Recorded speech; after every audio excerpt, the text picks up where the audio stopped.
અનંત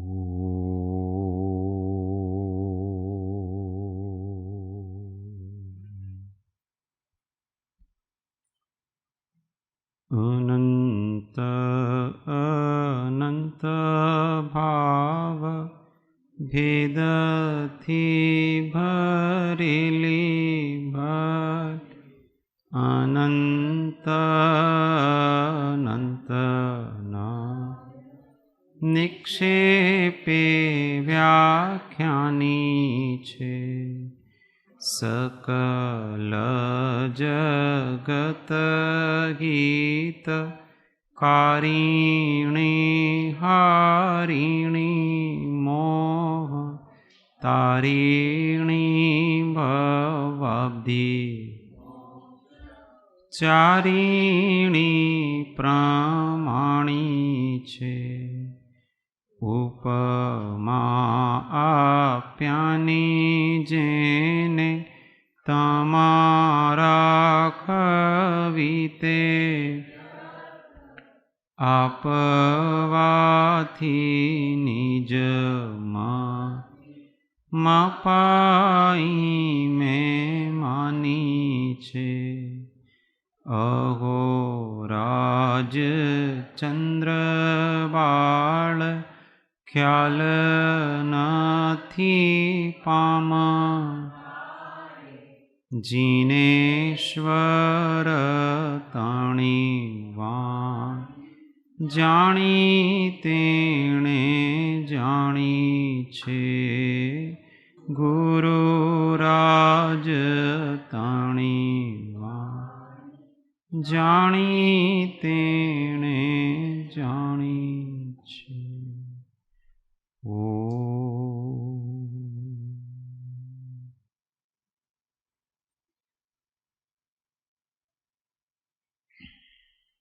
જય જિનેન્દ્ર.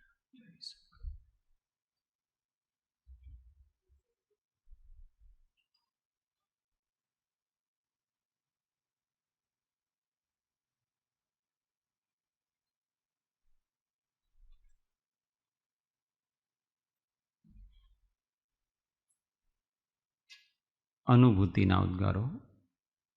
પુસ્તક પૃષ્ઠ સંખ્યા 25. વિચાર નોંધ 2.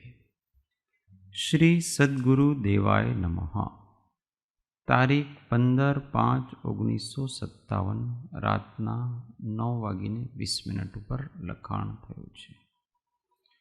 અહો આ પ્રત્યક્ષ અનુભવ ગોચર ચૈતન્ય ચિત્ત ચમત્કાર માત્ર આત્મ સ્વરૂપની સિદ્ધિની અને પ્રાપ્તિની સુનિશ્ચિતપણે સદૈવ અન્યથા અનુપપત્તિ હોવાથી પરંપરાએ સર્વોત્કૃષ્ટ આચાર્યોએ અને શ્રી ગુરુઓએ ઉપદેશ્યો છે અને આચરેલો છે એવો ત્રિકાળ સિદ્ધ આત્માશ્રિત શુદ્ધ રત્નત્રયનો સદૈવ સર્વ પ્રકારે સર્વ સાવધ્ય રહિત થયા થકા અત્યંત સાવધાનીથી સર્વ મહામુમુક્ષોએ આશ્રય કરવો ઉચિત છે, અનિવાર્ય છે.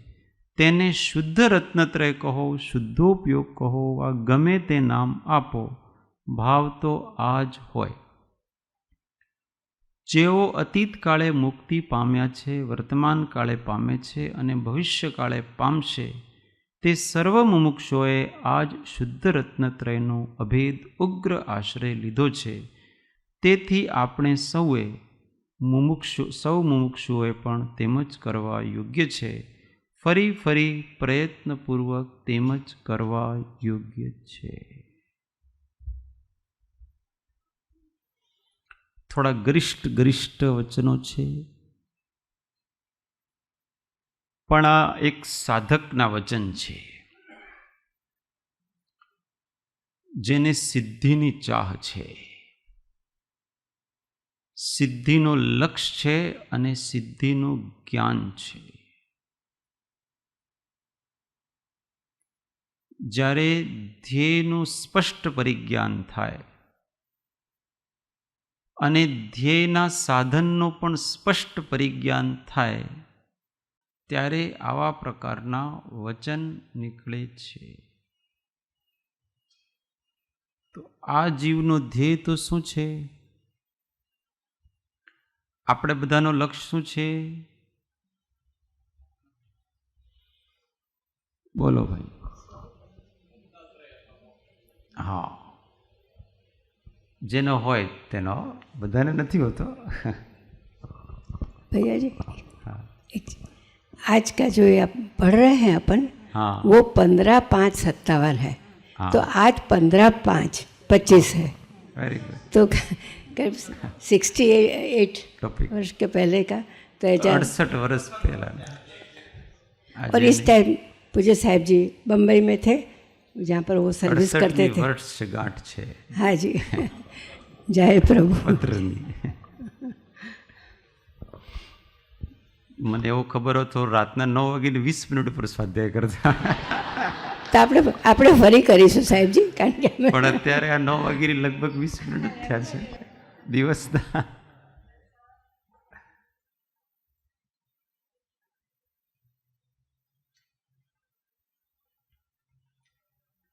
લેખન કરવું એ એક મોટી સાધના છે.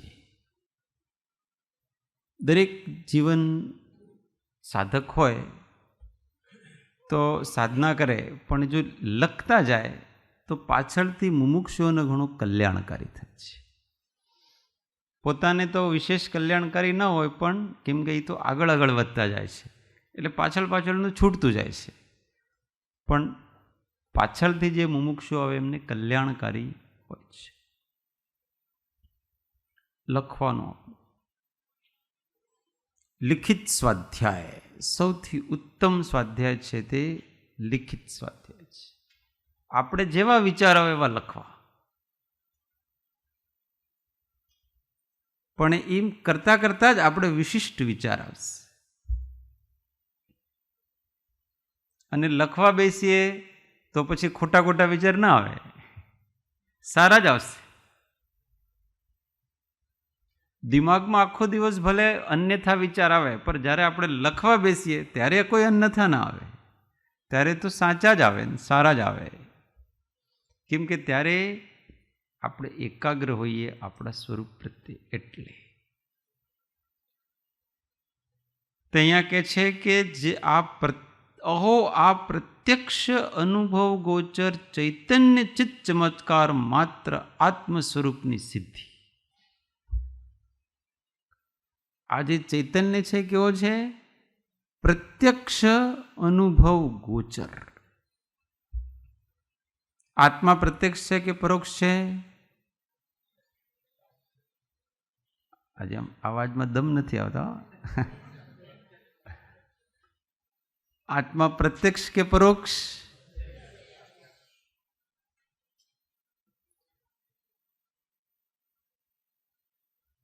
હું આંખથી કોઈ વસ્તુ જોઉં, કે ભાઈ સામે શરદભાઈ છે, હું આંખથી જોઉં, એ પ્રત્યક્ષ છે કે પરોક્ષ?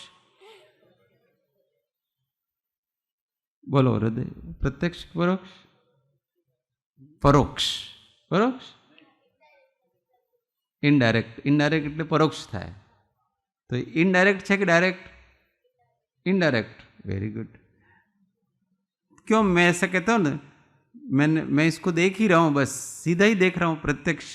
बीच में कोई है थोड़ा? अरे वाह यार. એમણે એમ કીધું કે આત્મા અને એમના તમારા આત્માને એમના વચ્ચે આંખ છે, એટલે પરોક્ષ છે. आंख के निमित्त से देखना होता है, पर आत्मा को देखना है तो उसके लिए आंख की जरूरत, कान की जरूरत, किसी की जरूरत नहीं है. इसलिए वो प्रत्यक्ष है. वर्तमान में भी प्रत्यक्ष है. हम उसको प्रत्यक्ष नहीं माने तो भी प्रत्यक्ष है.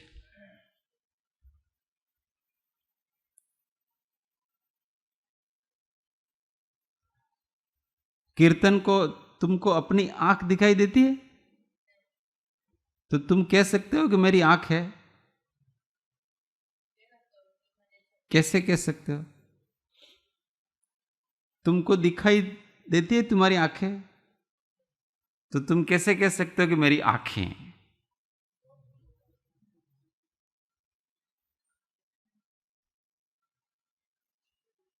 स्पंदन तू बता। यस, उसके कार्य से पता लगाते हैं। वो तो भले नहीं दिखता है, परंतु उसके, अच्छा अभी सूरज किस किस को दिख रहा है? सूर्य किसी को दिख रहा है, पर सूर्य उदय है वो बता सकते हैं कि नहीं? कैसे बताया? प्रकाश को देखकर। सूर्य का कार्य क्या है? प्रकाश। आंख का काम क्या है? देखना। ये आंख का काम है। तो मुझे वस्तुएं दिख रही है, वस्तुएं दिख रही है मतलब आंख का काम है लाल काला पीला वर्ण देखना। तो वो मुझे दिख रहे हैं, दिख रहे हैं इसका मतलब क्या है? आंख है। ऐसे हम आत्मा का पता कैसे लगा सकते हैं? आत्मा के कार्य से। आत्मा दिखता है, जैसे हमको अपनी आंख नहीं दिखती है, उसी प्रकार से हमको अपना आत्मा भी ऐसे बाह्य पदार्थ की तरह नहीं दिखता है, परंतु फिर भी हम उस आत्मा को जान सकते कि नहीं जान सकते हैं? नहीं दिखने वाले पदार्थ को भी हम जान सकते कि नहीं जान सकते हैं? कैसे जान सकते हैं? उसके कार्य से। उसका काम क्या है आत्मा का? आत्मा का काम जानना, अनुभव करना। दूसरे को जानना, अपना अनुभव करना। दूसरे को जानना और अपना अनुभव करना। तो हम दूसरे को जान पा रहे हैं कि नहीं जान पा रहे हैं? हम दूसरे को जान पा रहे हैं, इसका मतलब ये है कि मैं हूं। आत्मा के बिना हम दूसरे को नहीं जान सकते, और दूसरे को जानना हमारा कार्य है और अपना अनुभव करना हमारा कार्य है। तो हम अपना अनुभव करते हैं कि नहीं करते हैं? अपना फीलिंग करते हैं कि नहीं करते हैं? कितनी सारी फीलिंग हो रही है अभी सबके अंदर, कुछ न कुछ तो अनुभव चल ही रहा होगा। बिना अनुभव के कोई नहीं होता है। तो इस कार्य से पता लगता है कि आत्मा प्रत्यक्ष है और अनुभव गोचर है, चित चैतन्य चमत्कार मात्र है।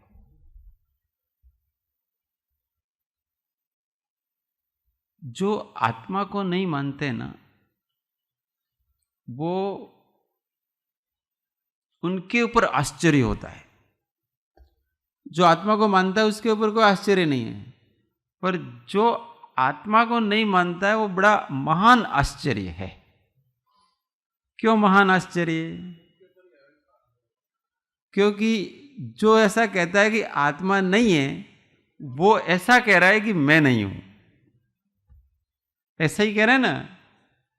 और जो ऐसा कह रहा है कि मैं नहीं हूं, वो झूठ बोल रहा है, क्योंकि ऐसा कहने के लिए भी आपको मैं की जरूरत है।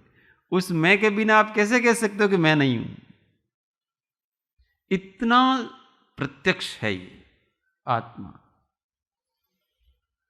तो फिर हमको किसकी सिद्धि करनी है? आत्मा है, आत्मा तो है। आत्मा छे, आत्मा नित्य छे, आत्मा कर्ता छे, आत्मा भोक्ता छे, मोक्ष छे, मोक्षना उपाय छे। अब बताओ हमको सिद्धि किसकी करनी है? आत्मा स्वयं सिद्ध है कि नहीं? तो हमको किसकी सिद्धि करनी है? मोक्ष के उपाय भी हैं कि नहीं? उसकी सिद्धि क्या करनी? सम्यक दर्शन है कि नहीं? सम्यक ज्ञान है कि नहीं? सम्यक चारित्र है कि नहीं? तो हम सिद्धि किसकी करेंगे? बस हमको ये करना है कि ज्ञान है, दर्शन है, चारित्र है, पर वो सम्यक नहीं है।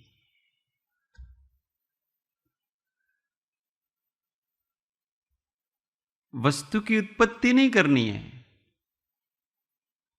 हमको। जो उल्टी दृष्टि हो गई है, उल्टा ज्ञान हो गया है और उल्टा आचरण हो गया है, इसकी सिद्धि करनी है बस। और इसकी सिद्धि करने के लिए क्या करना चाहिए? उसी आत्मा का आश्रय लेना चाहिए। ये भी है। हमको जैसे अपने गुरु हैं, गुरु के प्रति अपने कोई दोष हो गया, मान लो हमने उसका अविनय कर दिया, असाधना कर दी, कोई ऐसा खोटा वचन बोल दिया वगैरह, अपने गुरु के प्रति अपना वो दोष हो गया। अब उस दोष का परिमार्जन करना है। परिमार्जन का मतलब समझते हो? उस दोष से को टालना है, शुद्धि करनी है उसकी। तो हमको किसके पास जाना पड़ेगा? हम किसके पास जाएंगे? उन्हीं के पास जाएंगे जिसके प्रति दोष हुआ है। उसी के पास जाके कहेंगे कि मेरे से ये दोष हो गया, कृपया माफ करना आप। ऐसे ही हमको आत्मा की प्राप्ति करनी है तो हमको किसके पास जाना है? आत्मा के पास ही जाना पड़ेगा, क्योंकि उसी से उसकी शुद्धि हो सकती है, और जगह से हो सकती नहीं। ऐसा भगवान ने और बड़े बड़े आचार्यों ने यही मार्ग बताया है कि अगर आपको सम्यक ज्ञान चाहिए तो भी आपको ज्ञान का आश्रय लेना पड़ेगा। आपको श्रद्धा सम्यक करनी है तो आपको श्रद्धा का आश्रय लेना पड़ेगा, और आपको चारित्र सम्यक करना है तो आपको उसी चारित्र का आश्रय लेना पड़ेगा। जिसको सम्यक करना है आपको उसी के पास जाना पड़ेगा। कोई और शरण नहीं है, वही शरण है। उसी के पास जाके पूछे। मैं बहुत बार वो बाल कृष्ण की कथा सुनाता हूं कि छोटे थे ना कृष्ण, नटखट, इतने से छोटे, ऐसे ही थे वो। कलर भी ऐसा ही होगा हमारे हृदय जैसा, क्योंकि वो सांवले कलर के थे न। तो बहुत नटखट थे, बदमाशी करते थे। तो उसकी मम्मी ने सोचा कि इसको बांध दिया जाए। तो एक रस्सी लाए। वो चमत्कारिक तो थे ही, तो उन्होंने पेट फुला दिया तो रस्सी छोटी पड़ गई। फिर थोड़ी बड़ी रस्सी लाए तो वो बड़ी रस्सी भी छोटी पड़ गई। फिर उससे बड़ी रस्सी लाए, फिर वो भी छोटी पड़ गई। जितनी बड़ी रस्सी लाती है वो उसकी छोटी पड़ जाती है, क्योंकि वो चमत्कारिक तो थे ही, बचपन से ही बहुत सारी विद्याएं थी उनके पास। मम्मी को थोड़ा परेशान करना। फिर वो परेशान होगी कि इतनी बड़ी रस्सी, इतना छोटा बच्चा, इतनी सी उसकी कमर है, इतनी कमर को बांधने के लिए मैं इतनी बड़ी रस्सी लाया। इस स्वाध्याय हॉल से इधर से उधर इतनी बड़ी रस्सी लाई, वो उससे भी वो नहीं बनता है। उसको लगा है कुछ न कुछ गड़बड़ है यार, मामला गड़बड़। फिर बहुत परेशान हो गई। इस सब घटना को नारद जी देख रहे थे और वो देख करके हंस रहे थे। तो जब उनकी मां परेशान हुई तो फिर उन्होंने कहा कि देखो मैया, आपको ये रहस्य समझ में नहीं आएगा, ये बहुत बड़ा रहस्य है। तो उनके क्या रहस्य है इसमें? कोई अपनी बुद्धि से, अपने प्रयत्न से भगवान को बांधने जाए तो वो नहीं बनते हैं। आप भगवान को ही पूछो कि आप कैसे बंधोगे, तो वो अपने आप तुम्हारे वश में आ जाएंगे। फिर उनको क्लिक हुआ। फिर उसको पूछो कि मैं थक गई हूं तेरे को बांधते बांधते, अब तू बता कि तू कैसे बंधेगा। तो उसने कहा कि बांध दो। तो जो सबसे पहले छोटा टुकड़ा लिया था ना, उसी से बन गया हो। बात समझ में आ रही? ये बहुत रहस्य वाली बात है। बहुत गंभीर बात भी है कि हम बहुत ईमानदारी से कभी भी अपनी शरण में गए ही नहीं।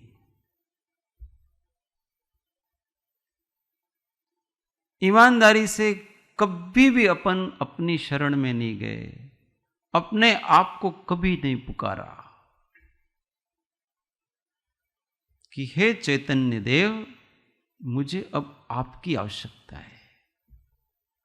मैंने सारा संसार देख लिया, छान लिया, सब कुछ देख लिया, सब कुछ जितना है अनुभव कर लिया, मुझे कहीं सुख नहीं मिला। अब मुझे आपकी शरण है, अब मुझे केवल आपके समीप रहना है और कहीं नहीं रहना है। आप मुझे कृपया करके दर्शन दो। इसके लिए मैं कुछ भी करने को तैयार हूं।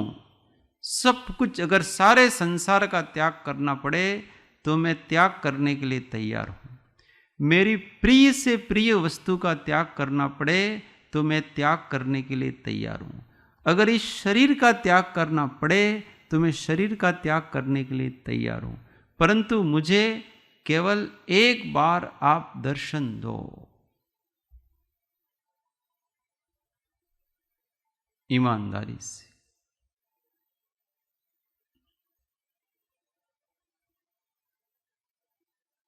सब तरफ से अत्यंत अनासक्त और वैरागी होकर के जब अपने स्वरूप की शरण में जाते हैं, उसका अनुसंधान करते हैं, और स्वरूप का संवेदन न हो ऐसा नहीं हो सकता। 3 काल में ऐसा नहीं हो सकता। या तो हमारी भावना में और शरणागति में अभी भी कहीं न कहीं कमी रह गई, अभी भी अंदर से कुछ और चाहिए। बोल तो हम ऐसे रहे, अब અત્યારે બધાને શું જોઈએ? મોક્ષ। क्या वास्तव में सबको मोक्ष चाहिए? बहुत सारा चाहिए अभी तो जीव को। अभी इसको मान भी चाहिए, सम्मान भी चाहिए। अभी यहां किसी का निरादर कर दें और कहें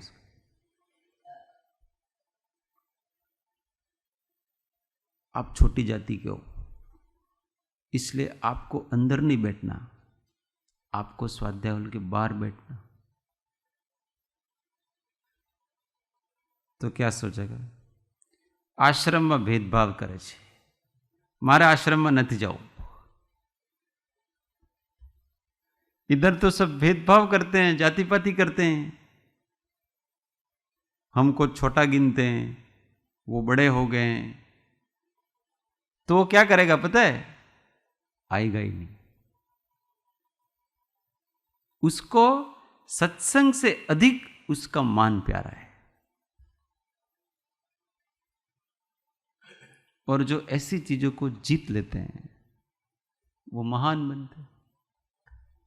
मैं साबरकाठा में जाता हूँ, मैं कोई एक कथा बताई किसी ने, जिसने बताई कि वो चित्रोड़ा वाले लालजी बापा, तो उस समय ऐसा माना जाता था कि पटेल समाज का वो जयसिंह बापा ने, वो नाथू बापा ने वो सत्संग करते हैं, रामजी बापा वगैरह जो, तो नाथू बापा के सत्संग होते थे तो उनको ऐसा माना जाता कि ये थोड़े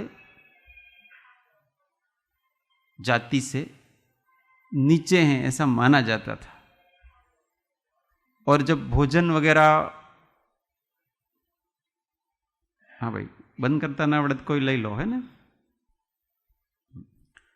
पंडित जी ना स्वाध्याय में मोबाइल ना खास ध्यान रखजो, एम नहीं तो ये भोजन छोड़ी देस। तमारी गलती थी, भोजन छोड़शे ने स्वाध्याय पण छोड़शे। विपिन भाई तमे बंद करी आपन।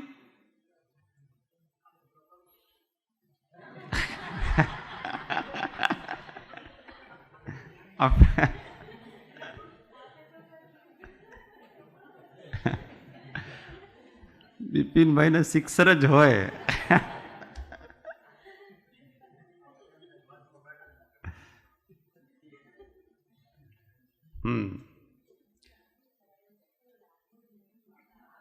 हाँ, अहिया आज्ञा है कि मोबाइल कोई ने लावो ज नहीं,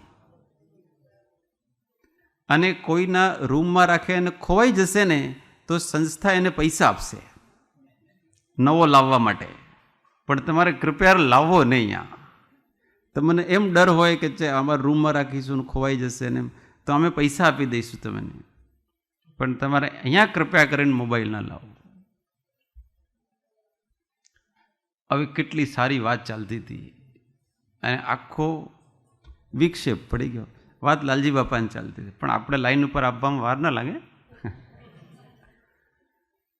તો એમને શું કરતા કે આગળ ન બેસવા દે, પાછળ બેસાડે. આ વસંતભાઈ છે, હા, અને જ્યાં લોકો ચપ્પલ ઉતારે ને ત્યાં એમને બેસાડે, અને જમવામાં પણ એમનું આખું જુદું. હવે જો ત્યારે એ એમ વિચાર કરતા કે આ અમારા સાથે ભેદભાવ કરે છે, એટલે અમારે સત્સંગમાં આવવાનું નથી, આવા લોકોને શું સત્સંગ. પણ એમને શું વિચાર કર્યો કે અમારા ગુરુ પાસે આમાંને કોઈ અપમાન કરે તો અમારે જવાનું. અમારો સત્સંગથી મતલબ છે, અમારા ગુરુથી મતલબ છે. અમારા બીજા લોકો અમારા સાથે શું કરે છે એનાથી અમને કંઈ મતલબ નથી. આવા ભાવથી મહાપુરુષ બન્યા છે. કેમ કે એને માનને આડું ના આવવા દીધું. અહીંયા જરાક થોડોક આમ ભોજનાલયમાં ક્યારેક પૂછી લે ને કોઈકને કે તમે બહારથી આવ્યા છો, પાસ લાવ્યા છો, અથવા તમે નામ નોંધાયો, લોકોને એટલું ખોટું લાગી જાય. સાચી વાત પૂછે તો હું આટલા વર્ષથી આવું છો, મને આમ પૂછો છો તમે. ભાઈ અભી સત્સંગ કા अर्थ ही नहीं समझ में आया आपको कुछ.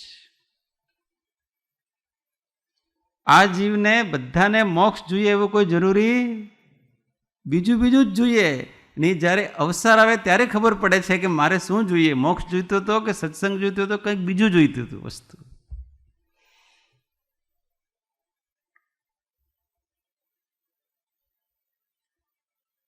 એવું છે યાદ.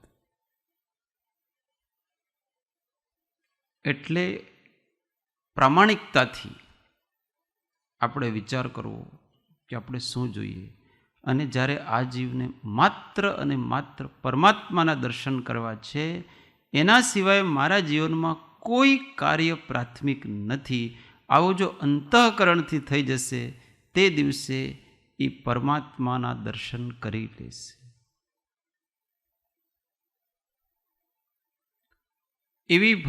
એવો અંદરથી ન ઉગતું હોય તો વારંવાર ભાવના કરવી કે હે ભગવાન, મને તમારા દર્શન સિવાય બીજી કોઈ ઈચ્છા ન હો.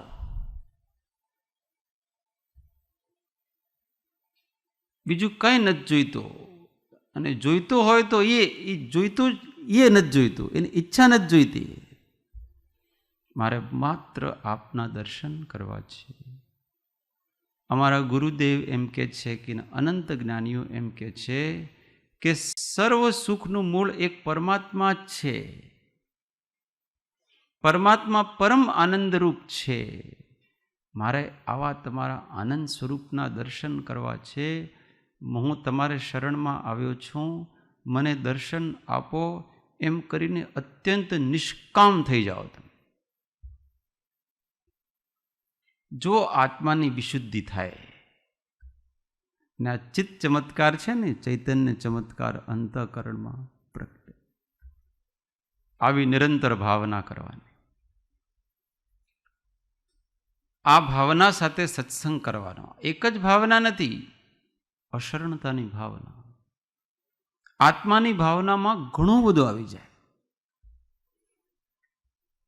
સૌથી પહેલી તો એવા પ્રકારની ભાવના કરવી કે આ જગતમાં જેટલા જીવો છે એમાંથી કોઈ જીવ સાથે મારે કોઈ વેર ઝેર નથી.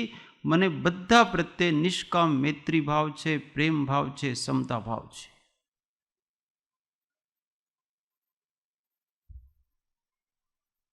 મને કોઈ સાથે કોઈ શિકાયત નથી.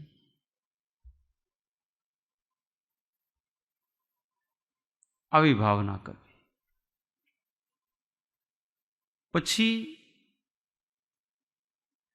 આ જગતમાં કોઈ જીવ કિંચિત પણ મારા મન વચન કાયના અધ્યવસાયથી જરા પણ કષ્ટ ન પામે, દુઃખ ન પામે. હું ક્યારે અસત્યનું આચરણ ન કરું.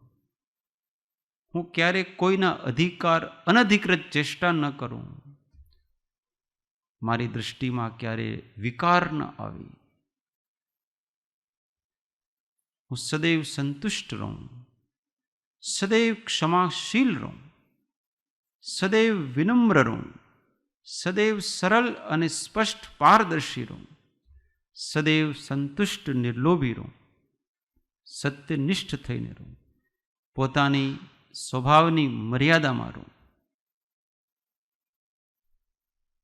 આવી ભાવનાઓ નિરંતર કરવી પડે. આનું નામ આત્મભાવના છે. આ જ શરણરૂપ છે. ક્ષમા એ જ મારા માટે શરણ છે. વિનય એ જ મારા માટે શરણરૂપ છે. સરળતા એ જ મારા માટે શરણરૂપ છે. સંતોષ એ જ મારા માટે શરણરૂપ છે. સત્ય જ એકમાત્ર શરણરૂપ છે. સંયમ જ એકમાત્ર શરણરૂપ છે. આ શરણ છે. હું તમારી શરણમાં આવું છું. આ આત્માના જેટલી શક્તિઓ છે ને, આ ગુણો છે, એમની શરણમાં જાઓ કે હું તમારી શરણ લઉં છું. આજ સુધી મેં ક્રોધની, વેરની, દ્વેષની શરણ લીધી. હવે હું ક્ષમાની શરણ લઉં છું. હું સદૈવ હવે ક્ષમાભાવમાં, શાંત ભાવમાં રહીશ. હે ક્ષમાભાવ, તમે મારા ઉપર અનુગ્રહ કરો. આ પોતાની જાતની શરણાગતિ છે. મારે તમારી પાસે આવવું છે. અત્યાર સુધી ક્રોધ પાસે હતો, એના ઉપર મને વિશ્વાસ હતો. હવે મને તમારા ઉપર વિશ્વાસ છે.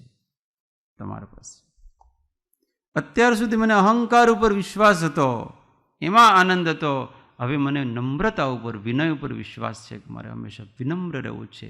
એ જ આનંદની ખાણ છે. વિનમ્રતા જ આનંદની ખાણ છે. સરળતા જ આનંદની ખાણ છે.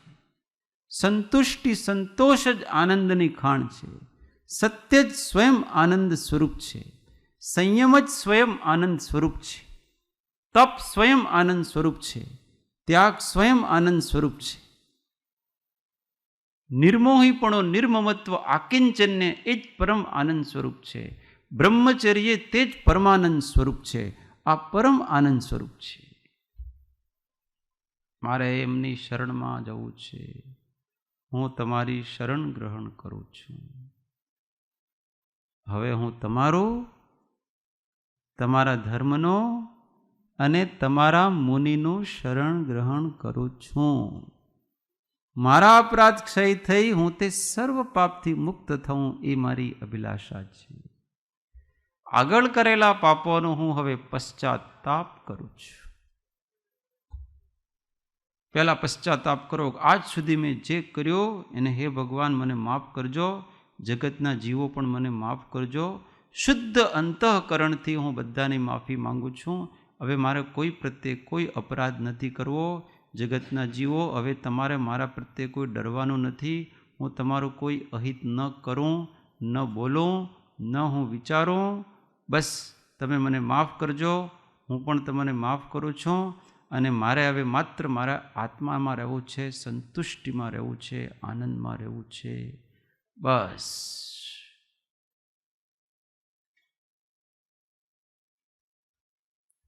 આવી ભાવનાઓથી ચૈતન્ય ચમત્કાર પ્રગટે છે. ખાલી હું આનંદ છું, આનંદ છું એમ પોકાર્યા કરતા કોઈ આનંદમાં ન રહે. તીવ્ર આત્મભાવના, શુદ્ધ અંતઃકરણથી આત્મભાવના. આનાથી પેલા જે કર્મો છે ને, અનંત અનંત આવી ભાવનાઓથી અનંત અનંત કર્મોની શૃંખલાઓ તૂટે છે. હૃદય કોમળ થાય છે. અનિર્વચનીય આનંદ અને શાંતિની પ્રાપ્તિ થાય છે. શરણ સર્વજ્ઞનો ધર્મ સુશરણ જાણી, આરાધ્ય આરાધ્ય પ્રભાવ આણી. અનાથ એકાંત સનાથ થાશે, એના વિના કોઈ ન બાય સાશે, એના વિના કોઈ ન બાય સાશે. શુદ્ધ થઈને, પવિત્ર થઈને પરમાત્માનું શરણ લો. પરમાત્મા દર્શન આપશે. ધીરજ, શ્રદ્ધા, સતત અભ્યાસ.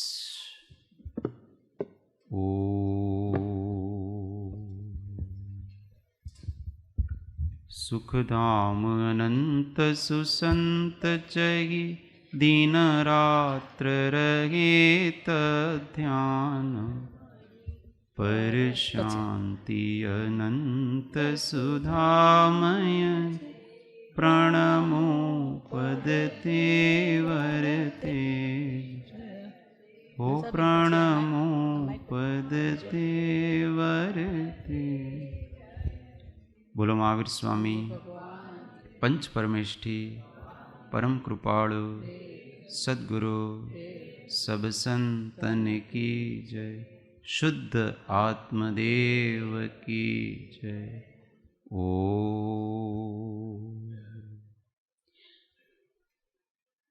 જય સદગુરુ. જય સદગુરુ.